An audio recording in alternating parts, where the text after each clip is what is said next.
السلام علیکم، A1 T V کے ساتھ میں ہوں سعد اکرم اور میں ہوں سمن نصیر. شامل کریں گے نیوز ہیڈ لائن. اسلام آباد اور پنجاب میں دفعہ 144 نافذ، جلسہ جلوس ریلیوں اور دھرنوں پر پابندی ہوگی. پنجاب میں دفعہ 144 کا نفاذ 26 سے 28 جولائی تک رہے گا. قوم نے جنرل الیکشن کی تیاری کری، ملکی مسائل کا حل شفاف انتخابات میں ہے. عمر ایوب کا 5 اگست کو اسلام آباد میں جلسے کا اعلان. 9 مئی واقعات کی تمام فوٹیز سامنے لائی جائیں. حکومت پی ٹی آئی اور فوج کو آمنے سامنے کھڑا کرنا چاہتی ہے. خیبر پختونخوا اپیکس کمیٹی کی اہم بیٹھک، اعلامیہ جاری. اپیکس کمیٹی کا دہشت گردوں کے خلاف بلا تفریق کارروائی پر اتفاق. پولیس کو ہر غیر سرکاری مسلح شخص کے خلاف کارروائی کا اختیار ہوگا. عسکری حکام نے صوبے میں کسی بھی ایکشن کی نفی کی. پولیس اور سی ٹی ڈی دہشت گرد عناصر کے خلاف کارروائی کریں گے. الیکشن کمیشن نے 39 ارکان کو پی ٹی آئی رکن تسلیم کر لیا. تحریک انصاف کے 39 ارکان کی کامیابی کا نوٹیفیکیشن جاری. مخصوص نشستوں کے فیصلے پر ابہام. ای سی پی کا سپریم کورٹ سے رجوع. پی ٹی آئی نے انٹرا پارٹی الیکشن نہیں کروائے تو اتھارٹی کون ہے؟ عدالت رہنمائی کرے.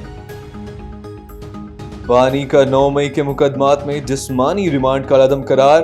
Lahore high court. Video link پر حاضری کا نوٹیفیکیشن بھی کالعدم. جسٹس انوار الحق اور جسٹس طارق سلیم نے محفوظ فیصلہ سنایا. درخواست گزار نے احتجاج کی کال دی تو یہ جرم کیسے ہوگا؟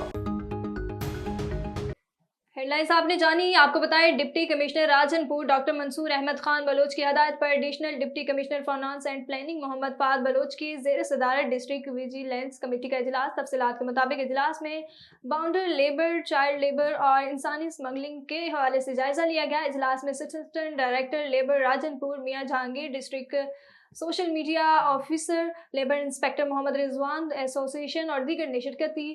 ایڈیشنل ڈپٹی کمشنر نے خطاب کرتے ہوئے کہا کہ ضلع راجن پور میں کہیں بھی باؤنڈر لیبر کا کیس نظر نہیں آنا چاہیے. محکمہ لیبر وزٹ کریں. ہوٹل، ورک شاپ اور دیگر شاپس پر چھوٹے بچے نہیں ہونے چاہیے. بچوں کو اسکولوں میں داخل کروایا جائے. اسسٹنٹ ڈائریکٹر لیبر میاں جہانگیر نے بتایا کہ ضلع راجن پور میں باؤنڈر لیبر کا کوئی کیس نہیں ہے. ہوٹل، ورک شاپس اور بٹا جات پر چھاپے مارے جا رہے ہیں. انہوں نے بتایا کہ اس ماہ 177 انسپیکشن کی گئی. ڈمپر ایسوسی ایشن اتحاد کا سنجانی وزن والے کانٹے پر احتجاجی مظاہرہ. تحصیل ٹیکسلا سنجانی وزن والے کانٹے کا کئی مہینوں سے ہائی وے پولیس اور موٹر وے پولیس کا ڈمپر مالکان بھاری جرمانے اور وزن اتار لینے پر احتجاجی مظاہرے کی کال پر ڈمپر ایسوسی ایشن کی انتظامیہ اور ہیوی ٹرانسپورٹرز مالکان کا دھرنا. مطالبات نہ ماننے تک دھرنا جاری رہے گا. متعلقہ ایم این اے اور ایم پی اے سے 3 نمائندوں سے بات کر کے ٹرانسپورٹرز کو طلب کیا جائے گا. اور آپ کو بتائیں خیرپور بھائیوں میں جھگڑا. بھائیوں کے ہاتھوں بھائی کو گولی لگنے سے حالت تشویشناک. نواب شاہ منتقل. فیض گنج تھانہ کی حدود گاؤں ہاسہلی میں بھائیوں میں گھریلو جھگڑے پر گولیاں برس گئے. ایک بھائی گولی لگنے سے شدید زخمی ہو گئے. حالت تشویشناک. بھائیوں مختار ہاسہلی اور اختیار ہاسہلی نے اپنے بھائی فدا حسین کو گولیاں مار کر شدید زخمی کر دیا. زخمی کو رارر ہیلتھ سینٹر فیض گنج بخش منتقل کیا گیا، جہاں اسے طبی امداد دینے کے بعد حالت تشویشناک ہونے کے باعث نواب شاہ سول ہسپتال منتقل کر دیا گیا.